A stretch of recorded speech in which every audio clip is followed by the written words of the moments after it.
محترم حاضرین جمعہ، پردہ نشین خواتین اسلام، یہ مہینہ شعبان المعظم کا مہینہ ہے۔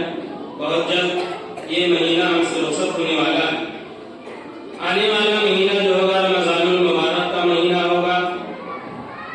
رمضان المبارک جو مہینوں میں سب سے افضل ترین مہینہ ہے، اور اللہ رب العزت نے خاص کر مومنوں کے لیے ایک انعام اور ایک رحمت اور برکت نازل کیا اس مہینے میں۔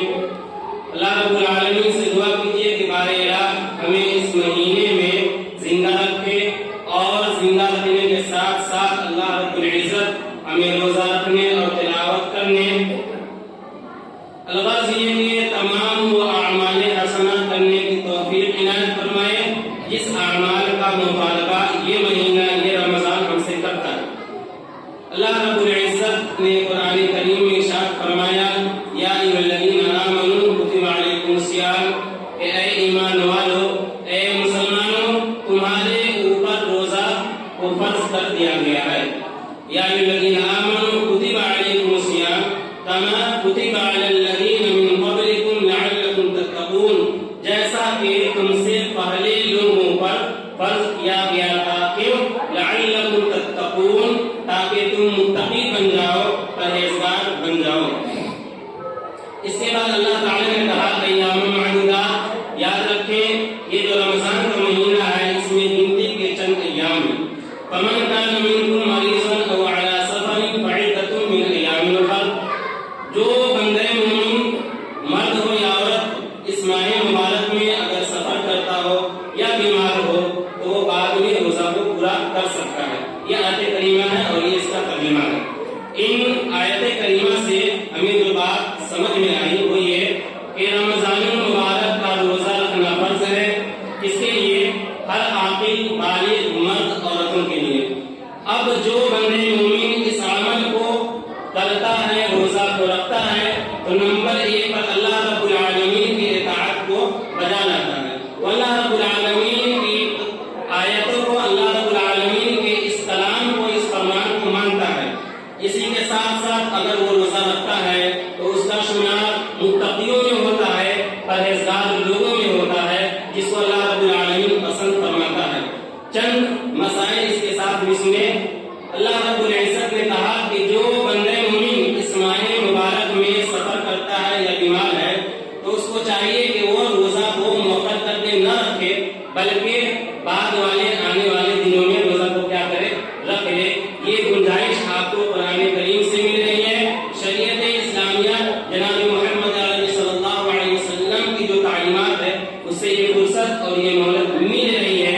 یہ دین رحمت ہے اور یہ مہینہ رحمت کا ہی مہینہ ہے۔ ایک بات جو گوشہ گزار کرنا چاہتا ہوں وہ یہ ہے کہ اسی میں وہ بات نہیں آتی ہے کہ اس میں وہ عورتیں بھی روزہ نہ رکھے جو اس ماہ مبارک میں رمضان المبارک کے مہینے میں ماہواری سے، حیض سے گزرتی ہے، یا اسی طریقے سے وہ عورتیں جو حاملہ ہے، جو پیٹ سے ہے، اس کے پیٹ میں بچہ ہے، اگر اس کو اپنے آپ پر خطرہ ہے، بچے کے اوپر خطرہ ہے، کمزور ہونے کا اندیشہ ہے، بیمار ہونے کے اندیشہ ہے، وہ رمضان کے روزے کو بعد کے دنوں میں پورا کر سکتی ہے۔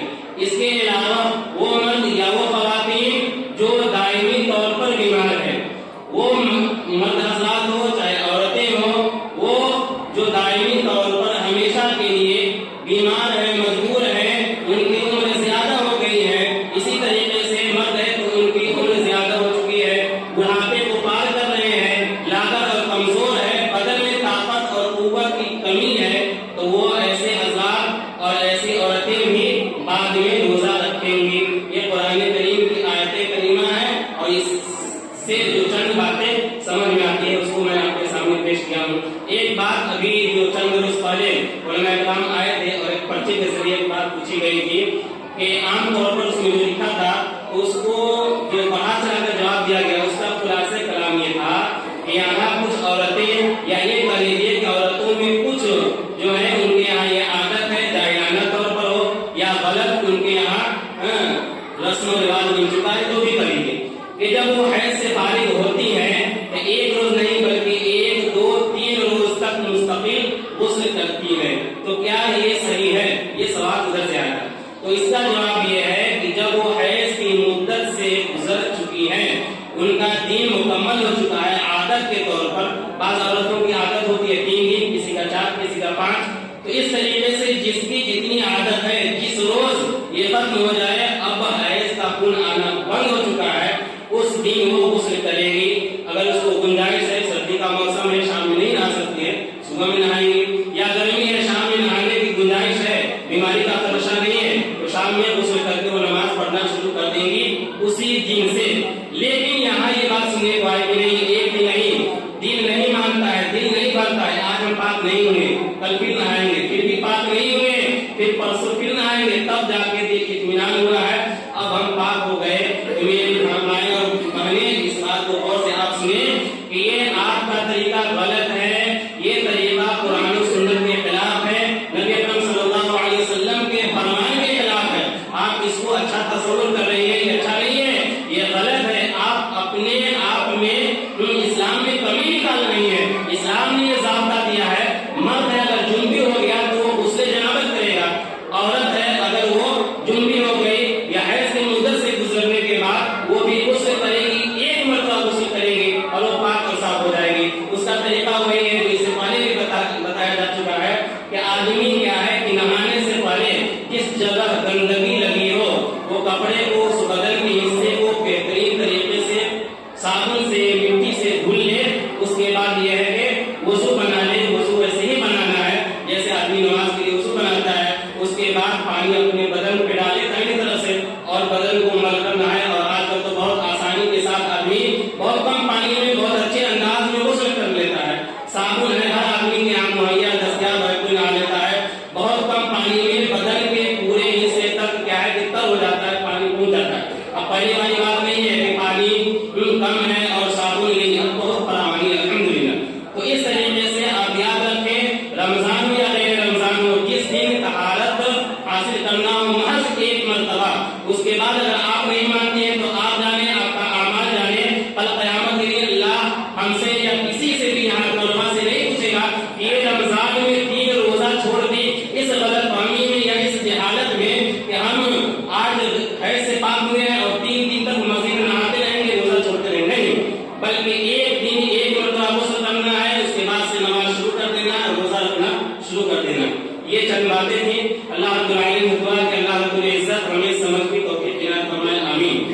میرے بھائیوں، رمضان المبارک کا مہینہ رحمت کا مہینہ ہے. اللہ رب العالمین کی طرف سے یہ ایک عظیم نعمت عظمیٰ ہے جو بندے مومن کو عطا کیا جاتا ہے. اس میں ہر بندے مومن کو یہ کوشش کرنی چاہیے کہ اپنے نامہ اعمال میں جتنا زیادہ ہو، جس قدر ہو، اعمال حسنہ کا ذخیرہ بنا لے.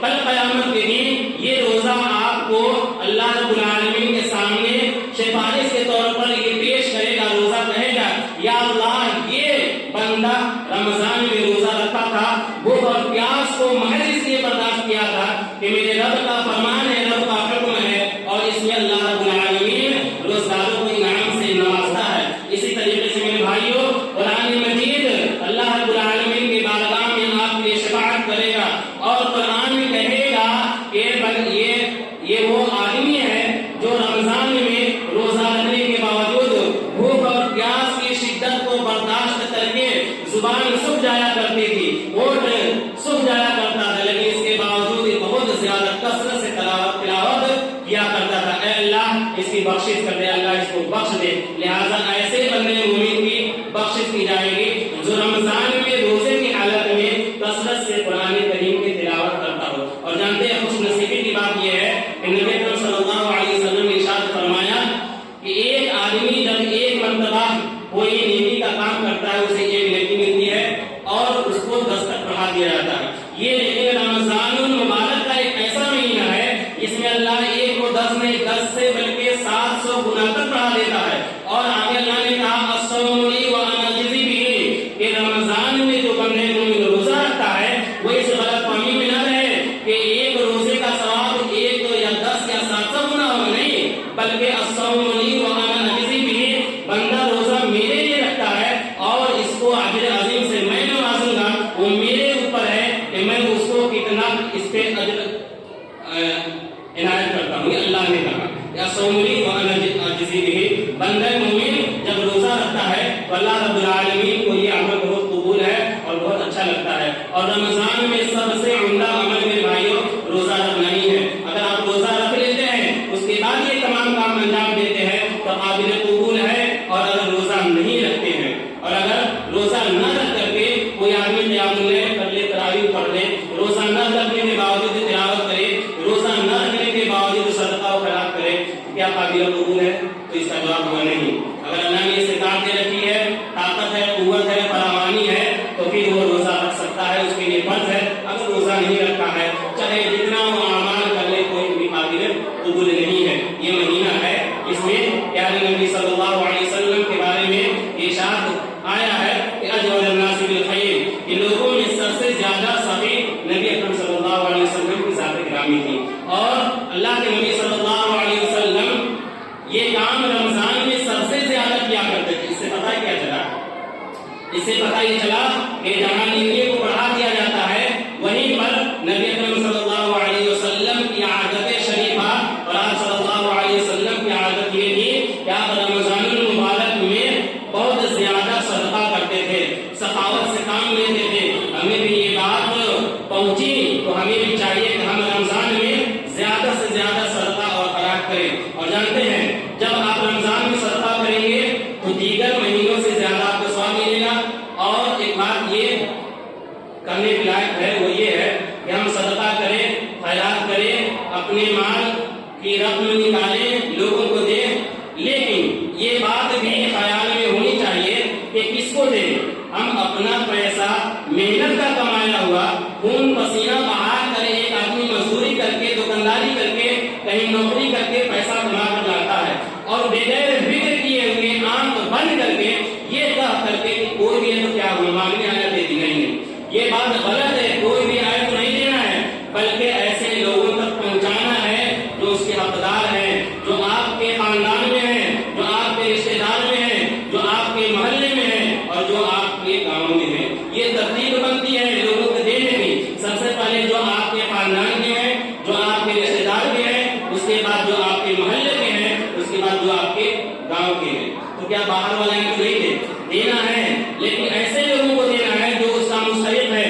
آج کل ہر کوئی یہ ایک بدنما داغ ہے قوم مسلم پر کہ بس جب من چاہے ایک چھوٹی سی عمارت بن رہی ہے، ایک چھوٹا سا کام چل رہا ہے مدرسے کے شکل میں، یتیم خانے کے شکل میں چھوٹی سی مسجد بن رہی ہے اور اعلانیہ طور پر پورے قوم کو بدنام کرنے کے لیے باجا بجا کر اعلان کر کر چلا کر پرچی بنا بنا کر نمبر موبائل نمبر سنا سنا کر لوگوں کا اعتماد جیتنے کے لیے کہ ہم یہاں سے آئے یہ کام یہ سب ڈھکوسنا ہے. ایسے لوگوں کو پسند مت دیجیے. اور خاص طور سے وہ عورتیں جو بہت اچھا سمجھتی ہے آواز سن کر کہ اوپر اللہ ہے نیچے آپ لوگوں میں کوئی نہیں ہے، یہ سب غلط ہے. اس چیز کو آپ اپنے اندر مت آنے دیجیے. ایسے لوگوں کو سماج سے ان کا بائیکاٹ کیجیے.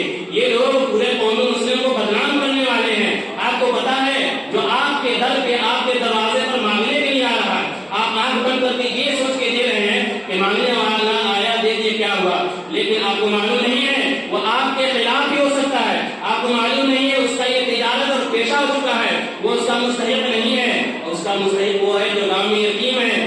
کچھ ایسے گاؤں میں بچے ہوتے ہیں، کچھ ایسی بچیاں ہوتی ہیں، کچھ ایسی بیوائیں ہوتی ہیں جن کی پرورش یہ جو مہینہ ہے نا اس میں ملنے کی جو رقم ہوتی ہے، جو ملتی ہے جو رقم جو مال اور جو روپیہ پورے سال تک وہ بیچاری خرچ کرتی ہے. تو ایسے لوگوں تک پہنچانے کی ذمہ داری ہماری اور آپ کے اور سبوں کی ہے. ایسے لوگوں کو دینا چاہیے جو اس کا مستحق ہے، جس کو ہم جانتے ہیں. جس کو ہم جانتے ہی نہیں ہے ویسے لوگوں کو کیوں دینے. اور ہنسی بھی آئی آپ کو، ٹیمپو چلانے والا ٹیمپو چلا رہا ہے، پیر سے اپائل ہے، اسی پیر میں فائبر یا پلاسٹک کا پیر جو ریڈی میڈ آتا لگا لیا، ٹیمپو سے چلا چلا کر چندہ مانگ رہا ہے. اللہ کے بندے اتنی عقل نہیں ہے، اسی ٹیمپو کو چلا کر دنیا کما رہی ہے، بال بچوں کی پرورش کر رہی ہے. اسی ٹیمپو کو چلا کر تم اپنے گھر کا خرچہ بھی اٹھا سکتے ہو، بال بچوں کی پرورش کر سکتے ہو نا. لیکن نہیں، وہ نہیں کریں گے. اس میں آمدنی کم ہے، اس میں محنت زیادہ ہے. اس میں آمدنی زیادہ ہے، اس میں محنت کم ہے. عورتیں کیا کرتی ہیں عام طور پر زیادہ تر بس آواز کان سے ٹکرائی، گھر سے نکل گئی 100 200 500 اتنا کر لے چاول، یعنی